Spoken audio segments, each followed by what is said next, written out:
Friends, welcome back. तो friends, अभी का न्यूज है, करोड़ों में खेल रही चानू आखिर एक ट्रक वाले को क्यों ढूंढ रही है।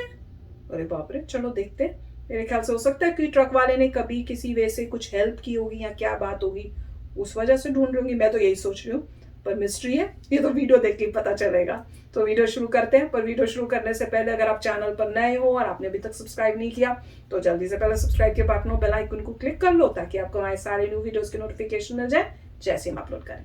अगर आपको वीडियो पसंद आता है प्लीज लाइक एंड शेयर, और ट्विटर में हमें फॉलो करें। जब भी हमारे वीडियोस नए आते हैं उसमें नोटिफिकेशन आ जाएगा। चलिए शुरू करते हैं।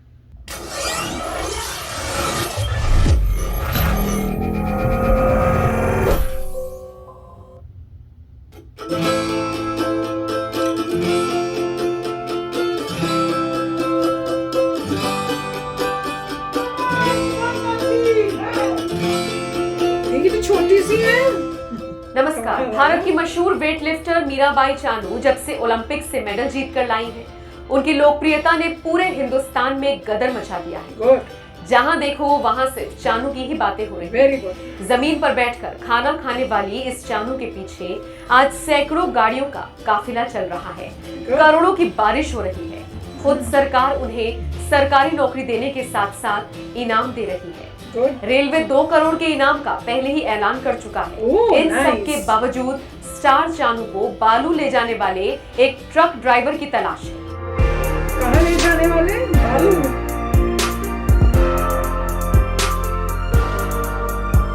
फ्री में लेके गए ना, कहीं लिफ्ट लुफ्ट क्या कुछ मांगी होगी तब।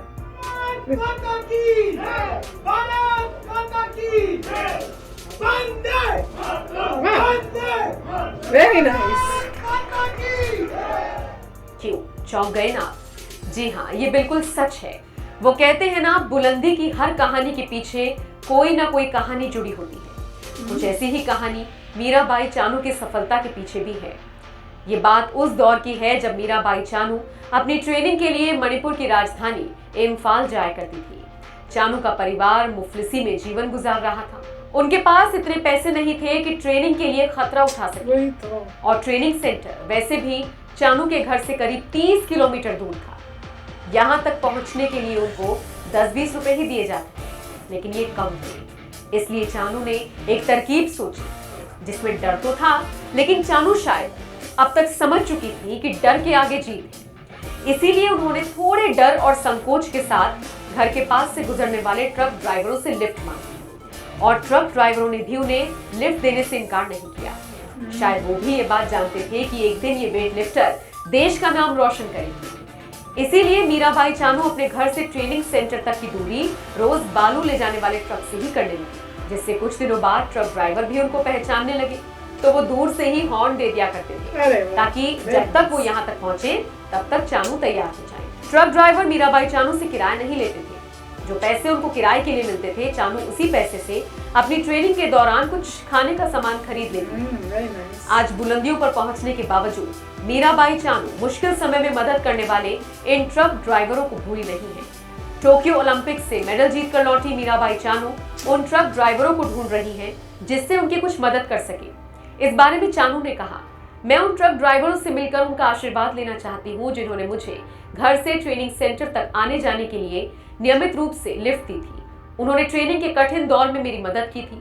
मैं बालू ढोने वाले उन ट्रक ड्राइवरों की तलाश कर रही हूँ जिससे उन्हें जो भी मदद की जरूरत हो मैं कर सकूं। गांव में चाय की दुकान चलाने वाली मीराबाई चानू की मां साइखोम ओगंबी तोम्बी देवी ने बताया, एथम मोइनम पुरेल इलाके से आने वाले ट्रक गांव से होकर गुजरते और मेरी बेटी को लिफ्ट देकर इम्फाल ले जाते थे। जैसा कि मैं एक चाय की दुकान चलाती हूँ, ट्रक वाले आमतौर पर यहाँ रुक जाते थे और चानू को ट्रेनिंग सेंटर ले जाया करते थे। कहते हैं, सफलता की बुलंदियों पर पहुंचने के बावजूद उन लोगों को कभी नहीं भूलना चाहिए जो आपके संघर्ष के दिनों के साथ ही रहे। यही वजह है कि मीराबाई चानू आज भले ही लोकप्रिय हस्ती हो गई और आसमान की बुलंदियों में उड़ रही है, लेकिन बावजूद इसके उनके पांव जमीन पर ही है।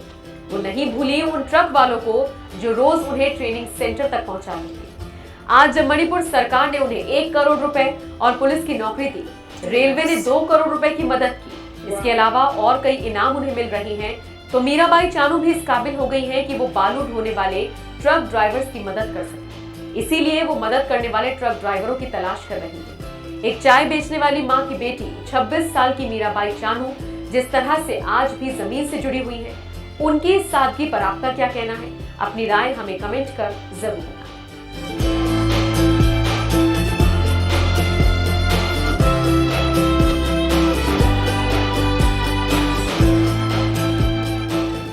तो फ्रेंड, ब्यूटीफुल वीडियो, बहुत ही प्यारा था, पर अंदर से गुस्सा भी आ रहा था कि देखो हमारे हर टैलेंट को, जो एक्चुअली में हमारा डायमंड है, उसको इतनी स्ट्रगल्स, कहते हैं ना डायमंड को भी वो करके ही वो निकलता है, कुछ उस टाइप से एक मुहावरा भी है, वही दिख रहा है कि इतनी स्ट्रगल्स करने के बाद, आप किसी की भी देख लो, ओलंपिक्स में किसी की भी आप देखो जिन्होंने मेडल्स जीते, उनकी लाइफ इतनी टफ थी और उस टफ लाइफ के बावजूद ओवरकम करके उन्होंने ये अचीव किया। तो दुख की बात यह है कि इतनी बड़ी कंट्री हमारी इंडिया और ऐसे ट्रू टैलेंट्स को सर्च नहीं कर पाती और उनको फुल सपोर्ट, ट्रेनिंग नहीं दे पाती, वो अपने बलबूते पे कर रहे हैं। तो जिनके अंदर तो वो हिम्मत है, जो कर पा रहे हैं स्ट्रगल्स के, और लोग, अच्छे लोग उनको मिल रहे हैं और हेल्प कर रहे हैं, वो कुछ इंडिया के लिए करके इंडिया को प्राउड कर रहे हैं। पर अगर गवर्नमेंट, जैसे बाकी कंट्रीज में होता है कि भैया आप गवर्नमेंट हेल्प करती है, आपको फैसिलिटेट करती है, आपको हर चीज देती है, बेस्ट टू बेस्ट चीजें यूज करने के लिए, अगर आप में वो टैलेंट है और आप अफोर्ड नहीं कर सकते, तो हमारी कंट्री में 1 या 2 मेडल के ऊपर जो हम इतनी खुशी मनाते हैं, हम सोचो हम लोग में, जैसे यूएसए और चाइना इतने जीतता है, वो हम जीत के लाएं, और सोचो तब हम कितना प्राउड फील करेंगे। तो ये सोच के बहुत दुख होता है जब आप ऐसी वीडियोस देखते हो कि इन लोगों की लाइफ इतनी टफ नहीं होनी चाहिए थी। कोई सिस्टम होना चाहिए जहाँ पे हमारे बच्चे जो होते हैं यंग एज में ही उनको देखें कि उनको है मन करने का, उनमें टैलेंट है, उनको शुरू से ट्रेनिंग खुद दी जाए। पर वो ट्रक वाले जो थे, वाओ कितने अच्छे लोग थे। वो कहते हैं ना भगवान का रूप, जैसे कहते हैं ना आए, भगवान ने उनका हेल्प करनी थी तो उनको भेज दिया हेल्प करने के लिए। और ये भी देखो इतना अच्छा है कि उनको याद है और अब वो उनकी हेल्प करना चाहती है। तो दोनों, बोथ ट्रक वाले और ये, beautiful souls, very nice. Right, तो काफ़ी अच्छा वीडियो था और बहुत अच्छा दिखाया है कि जब ज़रूरत में जिन लोगों ने उनको हेल्प की थी, उनको वो वापस करना चाहती हैं, वापस कुछ देना चाहती हैं, कुछ रिटर्न करना चाहती हैं फेवर की।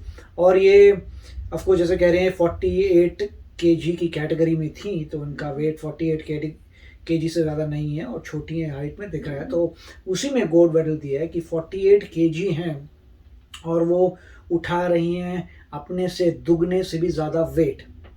पॉइंट ये है 45 है तो 90 के करीब उन्होंने, मेरे ख्याल से 80-90 उठाया था, तो अपने से दुगना वेट उठाने में ही मेडल मिला है।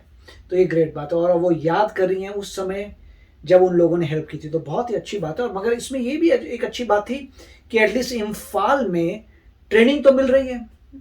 वो ठीक है, आप विलेज में रहते हैं और आपको अपने विलेज से जाना पड़ रहा है कैपिटल में मणिपुर की, और वहाँ पे मेरे ख्याल से कैपिटल है मणिपुर की, वहाँ पे आपको ट्रेनिंग मिल रही है। ऐसा तो नहीं है कि आपको, मैं तो वैसे सोच रहा हूँ कि एक समय में ऐसा था कि आपको दिल्ली जाना पड़ता था ट्रेनिंग के लिए। थैंक गॉड कि हर स्टेट में आपको ट्रेनिंग मिल रही है। वो ठीक है कि आप के पास इतना पैसा नहीं है मगर आपके पास टैलेंट है। फ़र्क सिर्फ ये आएगा फ्यूचर में कि अगर कोई बच्चा आइडेंटिफाई होता है कि उसमें टैलेंट है तो उस बच्चे को स्कॉलरशिप दी जाती है और फिर बच्चे को इस तरीके से आने जाने का पूरा पैसा मिलेगा। सिर्फ ये फ़र्क होने वाला है, जैसे यूएस में है, जैसे और डिफरेंट कंट्रीज़ में। अगर आइडेंटिफाई कर दिया उन्होंने कि बेटे तुम्हें एबिलिटी है, तुम वेट लिफ्टिंग बड़ी अच्छी करती हो, तुम्हें ओलंपिक्स में चांस मिल सकता है, तुम स्टेट में चांस मिल जाए, इवेंचुअली तो ऐसे ही ग्रो करते हैं। आपको जो है अपने स्टेट को रिप्रेजेंट करिए, आगे बढ़ते डिस्ट्रिक्ट पहले करिए, स्टेट करिए, इस तरीके से। तो उनको अगर आइडेंटिफाई कर लिया कोई बच्चा तो सबसे पहले स्कॉलरशिप दी जाती है कि ये रो स्कॉलरशिप। हाँ, अगर तुम्हारे फैमिली की इनकम कम, अगर तुम्हारी फैमिली की इनकम कम है तो स्कॉलरशिप दी जाती है कि हम तुम्हारा इतना मिनिमम करेंगे कि तुम्हें कोई बाधा ना आए जब तक तुम हमारे साथ ट्रेनिंग करती हो, जब तक तुम स्पोर्ट को खेल रही हो, स्पोर्ट को हम तुम्हें पैसा देते हैं। अगर तुम टूर्नामेंट में आगे बढ़ती चली जाओगी तो पैसा मिलता जाएगा। जैसे तुम आगे बढ़ती जा रही हो, जीत के लेके आगे, फिर तो जॉब ही मिल गई, फिर तो काम खत्म हो गया। तो बहुत ही सिस्टमेटिक तरीका। तो यहाँ पे सिर्फ ये था कि उनको अपने पैसे से वहां जाना पड़ रहा था बार ट्रेनिंग के लिए। मगर बाद में फ्यूचर में ऐसा होगा, आइडेंटिफाई कर लेंगे कि ये बच्चा है, इसको स्कॉलरशिप मिलेगी, स्कॉलरशिप तो वो जो भी होगा। बट अभी यही नजर आ रहा है कि जो बहुत ही मतलब उस आ रहे हैं बैकग्राउंड से, जहाँ इतना पैसा नहीं था, जिन्होंने बहुत मेहनत की है, वही लोग समहाउ जीत रहे हैं। पहली बार जिनका कोई मेडल मिलता है वो वही होते हैं, उसके बाद बहुत कम चांसेस होते हैं सेकेंड अटेम्प्ट में जीत। बहुत कम लोग हैं, जब आप देख लीजिए स्टैटिस्टिक्स की, जो एक बार अगर मेडल जीत गए अगली बार मेडल नहीं जीत पाए। तो मगर जो पहली बार जो जीत रहे हैं वो ग्रेट है। मेरे ख्याल से एक बॉक्सर भी है, शायद उनको भी मिलने वाला है अभी, जो मेरे ख्याल से उनको मिनिमम जैसे कह रहे हैं ब्रॉन्ज तो मिल ही जाएगा, और वो भी फर्स्ट टाइम है। तो फर्स्ट टाइम जो है वो लोग बड़ी मेहनत से आए हैं, और काफ़ी अच्छा लग रहा है इस वीडियो को देख के, जहाँ पे वो बोल रही हैं कि वो रिटर्न करेगी फेवर को। Very nice. यस, मैं ये भी सोच रही थी जब हस्बैंड बोल रहे थे कि देखो आपकी गवर्नमेंट उनको ऑनर कर रही है, आपको 2 करोड़ दिया रेलवे में, आपको 1 करोड़ वैसे दिया गया इनाम में, और आपको परमानेंट जॉब दी। पुलिस की जॉब। बहुत अच्छी बात है कि इतना, मतलब पहले इतना नहीं देते थे, बहुत कम पैसा होता था या कुछ नहीं हुआ उस टाइप से। तो ये बहुत इंपॉर्टेंट है कि उनकी पूरी लाइफ सेटल हो जानी चाहिए और लैविश लाइफ होनी चाहिए। हम, और मैं बाबा स्ट्रेस करती हूँ कि वी नीड टू प्रमोट, हमें ये इन लोगों को प्रमोट करना चाहिए, इनके फैन बनना चाहिए, ताकि इनकी वजह से हमारी कंट्री को प्राउड होता है, जो ओलंपिक्स में जीत के आते हैं। तो यही है ना। और इनके ऊपर अब कोई मूवी बनाएगा तो मूवी वाले को, एक्टर को बोलेंगे ओ ग्रेट ग्रेट ग्रेट। वही तो राइट, जो मूवी बनाता है बंदा उसकी ज्यादा पॉपुलैरिटी हो जाती है, ये नहीं कि जो एक्चुअल जो एथलीट है। तो ऐसा कुछ करना चाहिए कि या मूवी बनाइए मगर एक्चुअल एथलीट ही उसमें प्ले करेगा रोल, एक्टिंग करेगा, तब मजा आ जाएगा। क्योंकि हर कोई कर सकता है, अगर उनका थोड़ा सा भी मतलब मन है या नहीं है, इस तरीके से दिखाना चाहिए कि एक्चुअली कुछ एथलीट भी मूवी में है, तब मजा आ जाएगा। यस फ्रेंड्स, तो चलो चलते हैं, मिलेंगे नेक्स्ट वीडियो में बहुत ही जल्द। Till then take care and bye bye. तो अगर आप मेरे इस चैनल पे नए हो तो जल्दी से सब्सक्राइब के बटन को हिट करो और बेल आइकन को क्लिक करो, ताकि आपको मेरा जब नया वीडियो मैं लगाऊं आपको उसके बारे में जल्दी से पता चल जाए।